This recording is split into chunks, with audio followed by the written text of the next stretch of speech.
Welcome to this great Hpjc event. We're here to honor Women's Month, and we are going to start off, however, with the president of Hpjc. He's going to discuss and tell us a little bit about our alliance with Univision and a little bit about this great event that we're about to get started. So without further ado, Jeff Reese. Hi, we have an opportunity with Univision to present a presentation of Martina Grifaldo in celebration of Women's History Month. And it was perfect for her story to be broadcast and how she overcame all the obstacles and the barriers in her way to become president of Alianza Latina International. She's also a board member with the Houston Peace and Justice Center, so we're doubly blessed. And she's an amazing woman with an amazing story. So I'm going to pass it on to Egberto and let y'all hear her story herself. Yeah, this is a very important event, and it shows that people can actually overcome whatever obstacles that they have. Hpjc today is presenting this for Women's History Month event featuring our own Martina Grifaldo. She is the founder and president of Alianza Latina Internacional.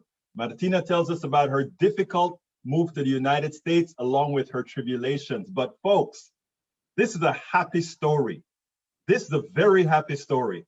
Altogether, it is positive. It's a positive story of Martina, who has used her difficulties to help other people. And not only is she here today, but we also have with her Esther Rodriguez, who is going to further discussion all on. So Martina Grifaldo, welcome aboard. How are you doing today?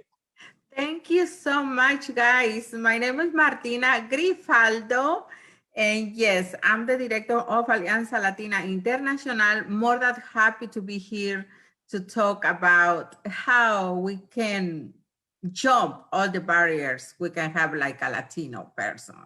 Well, look, I'm so sorry for bastardizing your name initially. I don't know where the I came from, but forgive me. But anyhow, let's get started. Look, Martina, tell me a little bit about your childhood, because we all know that one's childhood, a lot of times it tells what they're gonna be going forward. So tell us a little bit about yourself.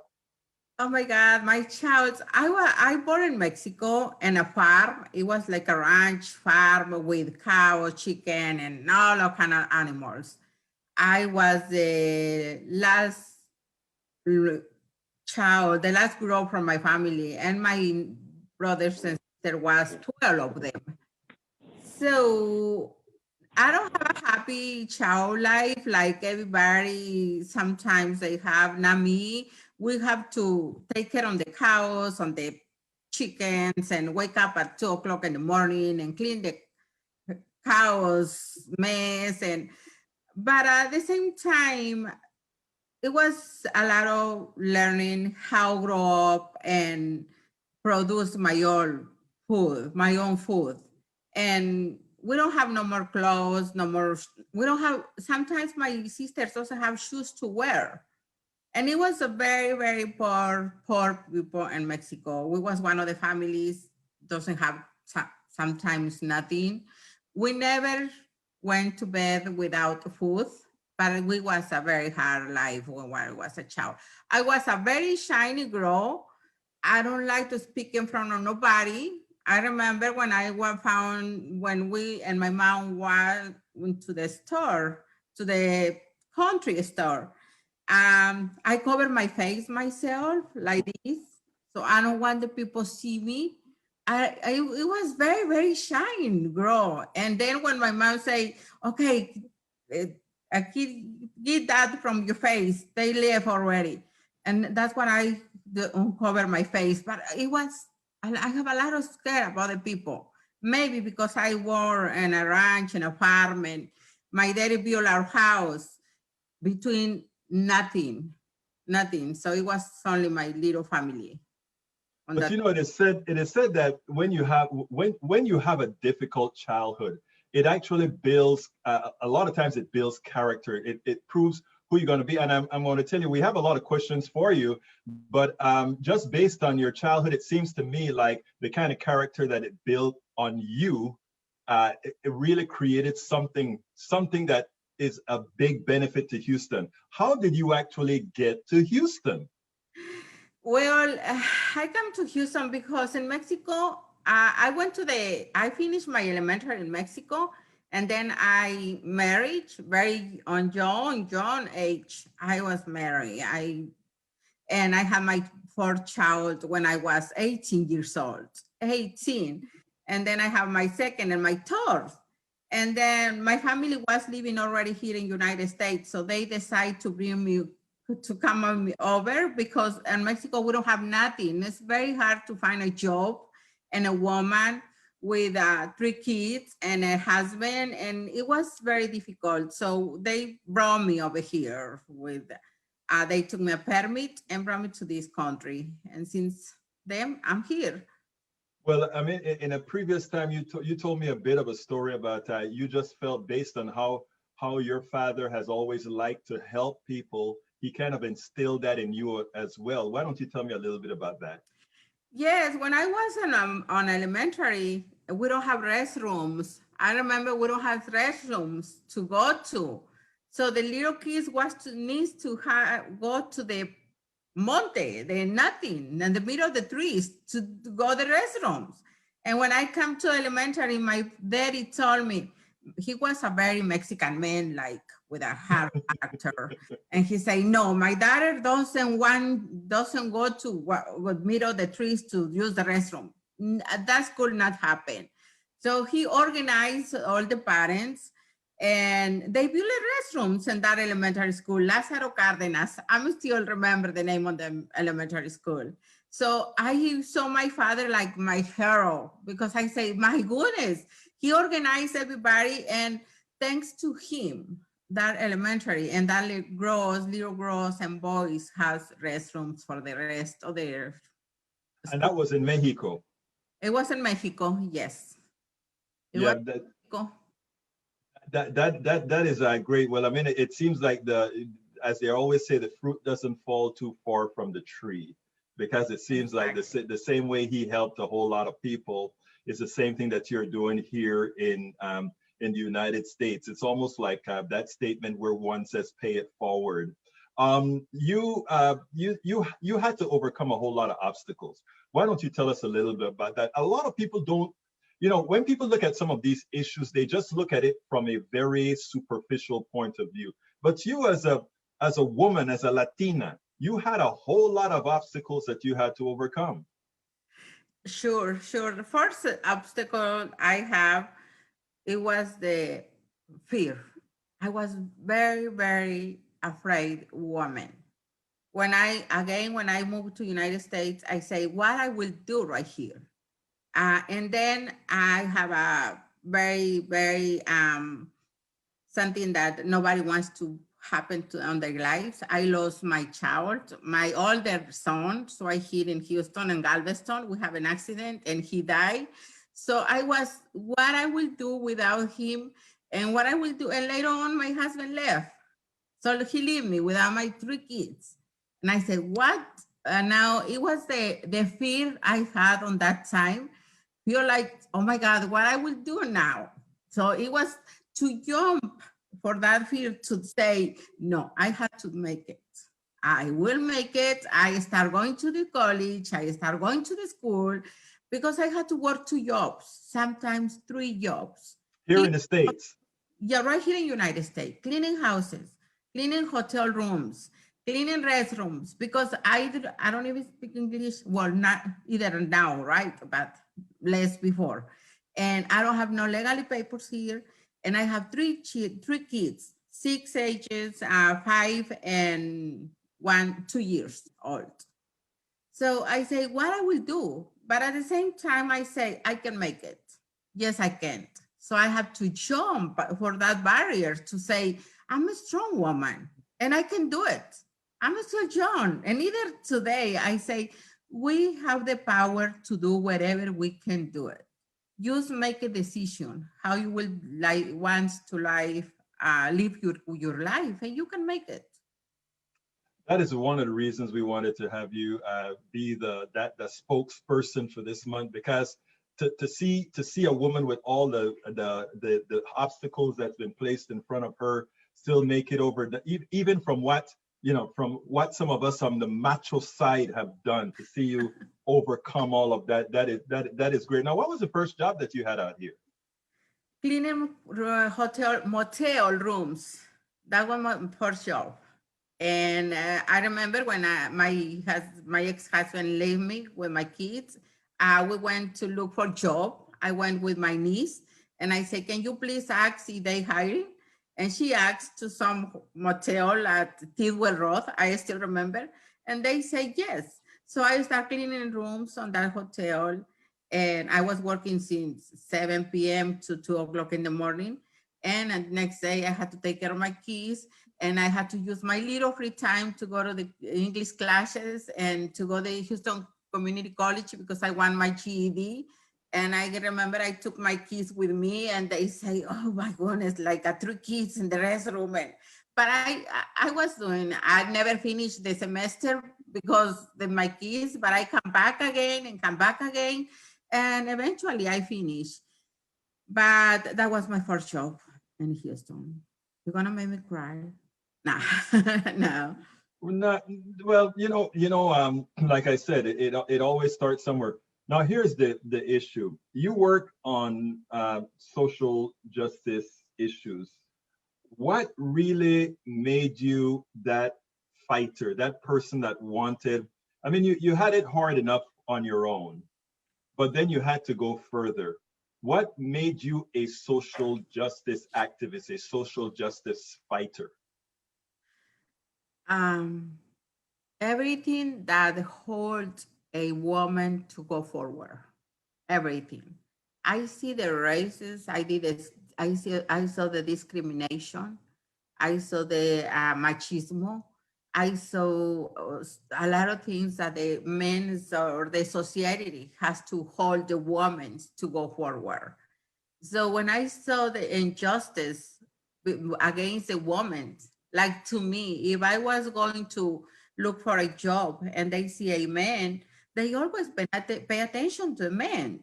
And I start seeing Rosa Parker's. I start seeing Maria Jimenez right here in Houston locally. Mhm. I start to see a lot of women beside the history. And I say, if they build something good for the society, fighting for justice, I can do that too. And that the only way to that I can fight to have a justice is step up and say we have a right, and we can go through the history. And it's a lot of women that I will be in, and the social movements, they fight for the defense, for one clean planet, for a better country, for everything. We are like the main part of the society. Well, I've been preaching this quite a bit along the road. Like it's probably time now for women to take over the leadership of these countries around the world, because we know that we've done a good job of screwing it up as it is already. Now, in the process of you taking control on your own, you've also gone on this kick, and notice I said kick. You've gone on this kick of empowering women. And so after you answer this, we're going to move on to Esther Rodriguez, because she is a young woman, and I'm pretty sure that she looks up to you as a woman empowerer. So tell us a little about what makes you so want to empower women to do what they need to do to get us out of power. Well, if I can make it, everybody can make it. And I want to every woman that see this program believe in themselves and see the power everybody has inside them. I want them to feel they can do everything. And if they want to talk to me, I tell them, hey, I came from the nothing. So now I'm very glad, and I give thanks to God. I'm working sometimes with the contracts with the federal government, with the big companies. And I say, I was cleaning restrooms. Now I'm a director of Alianza Latina Internacional. And we're going to go in the whole country, not only here, but in Latin America. So I want every woman believe and they can do whatever they want. You kind of jumped the gun on me there a little bit, Martina, because of what I wanted to say is you turned your zeal for empowering women and others by being the founder and the president of Alianza Latina Internacional. Tell me a little bit about what gave you the impetus to do that, and then we're going to talk to Esther a little bit more on that. Because if I can do things by myself, if we come together like organization or organize more people, we have more power. That's what I say. Maybe I can change things by myself, but if I make an organization, when we grow up, when we have more people involved, we have more power and we can change more things. That's why I started Alianza Latina Internacional. Thanks to everybody who was involved on this project, because we have a lot of power now, and we can change things, empower women, empower people fighting for the rights, and we can go forward. In Alianza Latina Internacional, you've centralized on bullying, teen pregnancy, and immigration. And I noticed you brought along today Esther Rodriguez. Esther, your mic is mute, but I'd like to ask you a couple of questions. But did you want to add something first, Martina? I know, just say I'm so happy to be here, and just tell to the women, congratulations on our month. And it's not our month only, it's our life. And let's make it happen. Martina Grifaldo, and I won't make the mistake and try to make it Italiana, okay? Grifaldo. Okay, anyhow, Esther Rodriguez, you are working with Martina in a portion of the Alianza Latina Internacional called the Teens for the Future, the Alianza Latina Internacional. Tell me a little bit about what you're centralizing on with your group, your subgroup under Alianza Latina Internacional. Well, first of all, I want to say thank you for having Martina here and me too, inviting me. So for our program, we are inviting young teenage girls to come get more information about how to succeed in life, how to not get stuck after high school, because there's a lot of students, a lot of people, especially in the Hispanic race, that after high school, they say, well, let me just go work and help my family real quick, like have easy money. But it's not that easy after like a point in your life. So we're encouraging young girls to keep studying, going to college, become people, well, girls that can later on in life be successful in life, and just keep working hard. In other words, you want to turn the page. You don't want to keep the status quo. You want to say we can always do better. And looking at somebody like Martina Grifaldo, it's like if she can do it, I can too, right? Yes. I'm seeing her hardships in life. I'm hearing about it right now. It's very inspiring because I've seen it happen. A lot of my family has gone through that, and seeing her succeed through all her hardship and becoming the person she is now, it's very inspiring.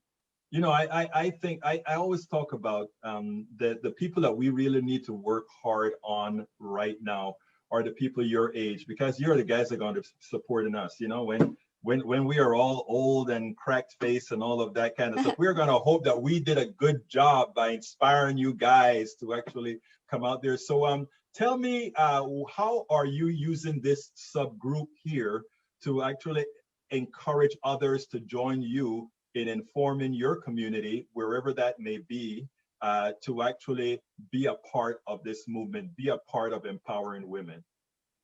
Well, we are having currently meetings every 2 Saturdays. This month we just started our teen pregnancy program. And we keep inviting people through Facebook. We make ads everywhere, trying to spread the word so young girls come and visit us every Saturday. Now you're talking of, you spoke about teen pregnancy. Is that one of the reasons you think a whole lot of times after, let's say after high school, women, a lot of these young women just go ahead and become mothers and not go further? What is it? What are we talking about here? Well, we first started with the teen pregnancy name, but then changed it to Teen of the Future because it's not always about getting pregnant. Like, yes, it might happen at one point, like it might happen when you're young, but we're trying to encourage girls to not do it so young. You know, we still have time, we still have a future ahead of us. So we're not speaking of saying, oh, well, don't get pregnant, get an abortion, nothing like that. We just want to inform them of their rights, their future, what they can do in the later on after high school. But I think majority of the time, teenagers just don't continue college after high school is because we get stuck at one point saying, well, what am I gonna do? How am I gonna pay? Like there's a lot of things just contributing to that problem. I'm glad that you brought up that part about how am I going to pay for it and all that sort of thing, because that is a real issue, right? I mean, if you're from a community that does not necessarily have the resources to go to school, what other options do you have? So imagine within your group, you're also trying to find or help people to find options, even if they're from a community, or even if they're from a family that don't have the resources. Am I right? Or how are you doing that? Well, in our program, we're actually inviting speakers to come and help the girls look for scholarships, look for ideas, inspirations to keep working forward. Also, you actually help them find, that is actually wonderful, because believe it or not, that is, you can generally find a lot of resources out there. The problem is finding it, and that you guys are putting something together to help these young kids find the options that they have. Martina, who else is helping you garner folks like Esther Rodriguez and others to do this? Well, we have, thanks God, we have a community center. They offer in their room, so we can have the meetings right there. We have a lady, he came like a bless because he has a lot of information about the scholarships. And she's willing to give it to us, all the resources to give it to these girls, so these girls to apply to have a scholarships later on to go to the college. And we're going to invite different personalities to come to speak with them. We're trying to speak with Lina Hidalgo when the group comes with 10 members, we're going to invite Lina Hidalgo to come and speak with them and encourage them to go to college and have a career, because that's really they need. Lina Hidalgo's story is amazing from Colombia. She's from the part of the world where I'm from. And she just has an amazing story. And I think she would be an inspiration for Esther Rodriguez's group of young people, because her growth into being the most powerful woman politician in Harris County is unmatched by anyone thus far. So Esther Rodriguez, anytime we're coming close to the end of a particular segment, I always have a special thing I want to ask. What the hell didn't I ask you that I should have asked you? I don't know. You don't know. I love that. You know, anytime when somebody answers and says, I don't know, I kind of like that, because it's like, okay, I got good stuff out of her. Martina, same question for you. What should I have asked, or what do you want to tell the rest of the audience that's listening to us right now? Well, you don't ask me how the people can be involved with Alianza Latina Internacional. No, you see, I always told you. That's why I asked that question, to cover up everything I missed. Yes, and then I would like to people come and join us, because it's a part of the Latino community. We have a really struggle. And come on, and now Hpjc and Alianza Latina Internacional together, I guess we're going to make a good revolution in the community.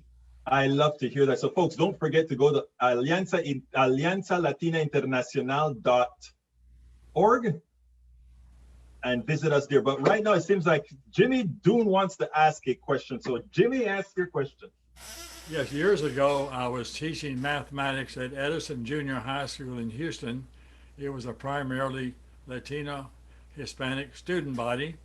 and the students were not doing their homework. I asked them, why are you not doing your homework? One boy said, because we're just going to be maids and janitors anyway. So they had very low expectations about their future. And we need to tell them you can do much more than that. You can work hard and get a good education. That's the key to prosperity, is a good education. I hope someday we have free universities here like 7 countries in Europe have, and also have free tuition like Bernie Sanders is advocating. But I'm also interested in what's going on down in Mexico. Why are they so poor? Is the country not educating their people? Martina, you must know a lot about that. Oh my God. In Mexico, the problem is the government. It's just they talked before, not on this sexennial, right? But they talked before, it was 7 families, the owner on Mexico. And it's a lot of corruption there. Use the big people has the better education, but thanks God right here, we can do a lot.